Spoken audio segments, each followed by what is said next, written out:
आरक्षण नीति के खिलाफ घाटी में आवाजें बुलंद हो रही है। सांसद व नेशनल कॉन्फ्रेंस के वरिष्ठ नेता उमर आगा रुहुल्ला मेहंदी ने आरक्षण नीति के विरोध में प्रशासन से इस नीति को रद्द करने की मांग करते हुए कहा कि मांग पूरी न होने पर प्रदेश व्यापी अभियान छेड़ा जाएगा। गौरतलब है कि रुहुल्ला मेहंदी ने इस आरक्षण नीति को अवाम दुश्मन, विशेषकर ओपन मेरिट कैटेगरी के विद्यार्थियों के लिए घातक करार देते हुए उपराज्यपाल से इसे रद्द करने तथा मुख्यमंत्री उमर अब्दुल्ला से हस्तक्षेप करने का आग्रह किया। साथ ही ये भी चेताया कि यदि इस मुद्दे पर मुख्यमंत्री उमर अब्दुल्ला की अगुवाई वाली सरकार ने चुप्पी साधी तो वो विद्यार्थियों के साथ सड़कों पर उतरकर उनके खिलाफ धरना प्रदर्शन करेंगे। कड़ाके की ठंड के बीच सांसद रुहुल्ला मेहंदी सैकड़ों विद्यार्थियों सहित गुपकार रोड पहुंचे और वहां स्थित मुख्यमंत्री उमर अब्दुल्ला के आवास के बाहर धरना प्रदर्शन पर बैठ गए। साथ ही रिजर्वेशन पॉलिसी मंजूर नहीं, इसे वापस लो के नारों से पूरा इलाका गूंज उठा। मंदिरों के शहर जम्मू कहने को अति संवेदनशील है। कई आतंकी हमलों का दंश झेल चुका है, बावजूद इसके शहर की सुरक्षा राम भरोसे है। कहीं रात 10 बजे ही नाकों पर पुलिस गायब है तो कहीं जान जोखिम में डालकर टॉर्च की रोशनी में वाहनों की तलाशी लेते पुलिसकर्मी दिखाई देते हैं। महत्वपूर्ण चौक चौराहों पर ऐसी लापरवाही भारी पड़ सकती है। शहर का बस स्टैंड जम्मू, रघुनाथ मंदिर, विवेकानंद चौक, सिरदा पुल नाका इसकी गवाह है। यहाँ पहले भी आतंकी वारदातें हो चुकी है। पुलिस और प्रशासन के सभी बड़े अधिकारी जम्मू शहर में है। क्रिसमस और न्यू डे आने वाला है, इसे लेकर अलर्ट जारी है कि आतंकी किसी बड़ी वारदात को अंजाम दे सकते हैं। अधिकारियों को कमियों को दूर करना होगा ताकि कोई अनहोनी न हो। कांग्रेस के वरिष्ठ नेता रविंद्र शर्मा ने गृह मंत्री अमित शाह के उस बयान की कड़ी निंदा की जिसमें उन्होंने संविधान के निर्माता डॉक्टर भीमराव आम्बेडकर के खिलाफ आपत्तिजनक शब्दों का इस्तेमाल किया था। रविंद्र शर्मा ने कहा कि इस बयान से न केवल कांग्रेस पार्टी बल्कि देश भर के लोग आहत हैं। उन्होंने कहा कि ये बयान न केवल संविधान की गरिमा का उल्लंघन है बल्कि ये हमारे सामाजिक और ऐतिहासिक मूल्यों के खिलाफ भी है। वहीं उन्होंने कहा कि ये हमारी मांग है कि अमित शाह सार्वजनिक रूप से माफी मांगे और अपने पद से इस्तीफा दें।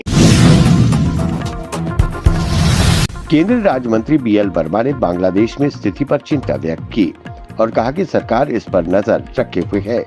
जम्मू में आयोजित रोजगार मेला में BL वर्मा ने भारत, बांग्लादेश, म्यांमार और पाकिस्तान के साथ सीमा सुरक्षा में BSF की भूमिका की सराहना की। उन्होंने कहा कि बांग्लादेश में स्थिति चिंताजनक है, लेकिन हमारी सरकार और विदेश मंत्रालय इसे करीबी से मॉनिटर कर रही है। इस मामले में उचित और आवश्यक कदम उठाए जाएंगे।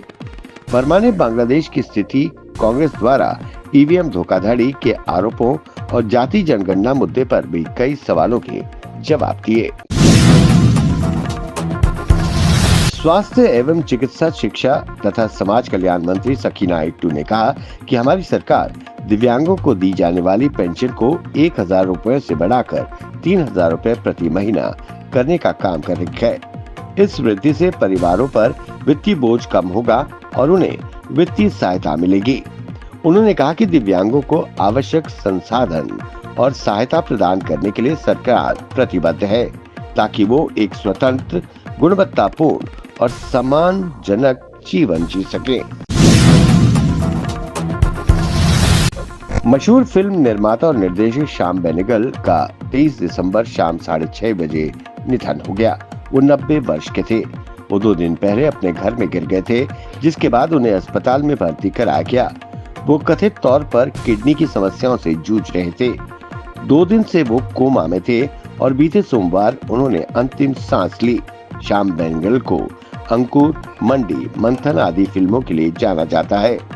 श्याम बेनेगल को भारत सरकार द्वारा 1976 में पद्मश्री और 1991 में पद्म भूषण से सम्मानित किया गया था। उनकी सफल फिल्मों में मंथन, जुवेदा और सरदारी बेगम शामिल है। दिल्ली में विधानसभा चुनाव जैसे जैसे नजदीक आ रहे हैं, वैसे वैसे आम आदमी पार्टी की सरकार और उपराज्यपाल VK सक्सेना के बीच आरोप प्रत्यारोप तेज होते जा रहे हैं। उपराज्यपाल दिल्ली के कुछ इलाकों का दौरा कर सरकार को वहां की बुनियादी सुविधाओं की कमियों के बारे में अवगत कराते हैं। इसी कड़ी में एलजी ने दिल्ली में नारकीय नागरिक सुविधाओं को लेकर केजरीवाल पर निशाना साधा। उन्होंने केजरीवाल को स्कूलों, अस्पतालों की बदहाली से लेकर जिम्मेदार ठहराया। एलजी ने कहा कि स्कूल, मोहल्ला क्लिनिक बदहाल, यमुना प्रदूषण के लिए आप ही जिम्मेदार हैं।